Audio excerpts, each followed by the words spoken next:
இப்போ நம்ம பீக்கங்காய் கிரேவி செய்கிறதுக்கு நான் வந்து பாருங்கள் ஒரே ஒரு காய் இது 20 ரூபாயாம் பாருங்கள்.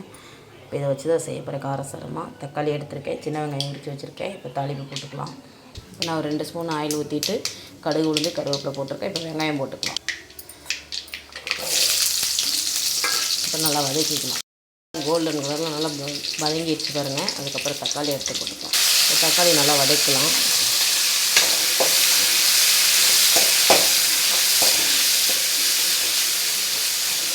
இப்போ பீக்கங்காய் அதுக்கப்புறம் கட் பண்ணிக்கலாம். தக்காளி மூடி போட்டு மூடி வச்சுருக்கோம். நல்லா வதங்கிட்டு இருக்குது. இப்போ நம்ம இந்த பக்கம் பாருங்கள், பீக்கங்காய் கட் பண்ணி வச்சுருக்கேன், தோல் சீவிட்டு எடுத்து அப்படி போட்டுக்கலாம். இப்போ பாருங்கள், பீக்கங்காவும் நல்லா வதங்கிட்டுருக்கு. உப்பு சேர்த்துக்கலாம். நல்லா காயை நல்லா இன்னும் கொஞ்சம் கிளறிட்டு அதுக்கப்புறமேட்டு நம்ம வந்து என்னென்னா இது தண்ணி விட்டு வரும், மூடி போட்டுக்கலாம். அதுக்கப்புறம் சாம்பார் தூள் மஞ்சள் போட்டு நம்ம கொஞ்சம் கொத்தமல்லி தூள் கூட போடலாம். குழம்பு மிளகாத்தூள் போட்டு நல்லா தண்ணி ஊற்றி கிரேவியாட்டம் வச்சுக்கலாம். இந்த மாதிரி நல்லா பீக்கங்காவும் தக்காளி வெங்காயம் எல்லாம் மசிஞ்சிச்சு பாருங்கள். நல்லா எண்ணெய் பிரிஞ்சு வருது. இப்போ இந்த நேரத்தில் நம்ம வந்து கொஞ்சமாக மஞ்சள் சேர்த்துக்கலாம். நான் வந்து குழம்பு தூளும் சாம்பார் தூளும் சேர்த்து ஒரு 2.5 ஸ்பூன் சேர்த்துருக்கேன். ஏன்னா குழம்பு நமக்கு தேவைப்படும் நைட்டுக்கும் கிரேவி, அதனால் போட்டேன். உப்பு ஏற்கனவே போட்டுட்டேன். நல்லா மசாலா வடை போந்தட்டிக்கும் கிளறிட்டு அதுக்கப்புறம் ஒரு டம்ளருக்கு மேலே தண்ணி ஊற்றிக்கலாம்.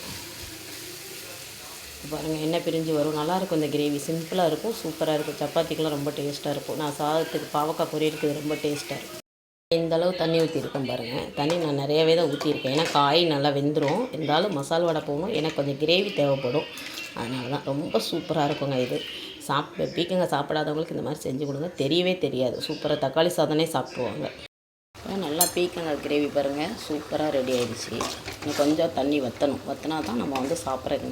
இப்படியே குழம்பு வேணும் அப்படின்னா இப்படி ஊற்றி கூட சாப்பிட்லாம். காயெல்லாம் வெந்துருச்சு, எல்லாம் மசாலா வடையும் போயிடுச்சு. எனக்கு கொஞ்சம் கெட்டியாக வேணுங்கிறதுனால நான் வந்து இன்னும் கொஞ்சம் வற்றட்டும் அப்படின்னு விட்டுட்டேன். அவ்வளோதான். மணமாக இருக்கும். நம்ம வீட்டு குழம்பு தூள் போடுறதுனால சாம்பார் தூள் போடணும், சூப்பராக இருக்கும். பீக்கங்காய் கிரேவி பாருங்கள், சூப்பராக இந்த மாதிரி நல்லாயிடுச்சு. சாதத்துக்கு சப்பாத்திக்கு தோசைக்கு உங்களுக்கே தெரியும் சாப்பிட்லான்னு. சூப்பரான பீக்கங்காய் கிரேவி நம்ம வீட்டில் ரெடி ஆயிடுச்சு. இது ரொம்ப சிம்பிளானதாக. தேங்காய் சீரகம் அதெல்லாம் அரைச்சி ஊற்ற தேவையில்லை. ஒவ்வொருத்தவங்க அரைச்சி ஊற்றுவாங்க, சோம்பு தேங்காய் எல்லாமே. நான் எதுவுமே அரைச்சி ஊற்றலை.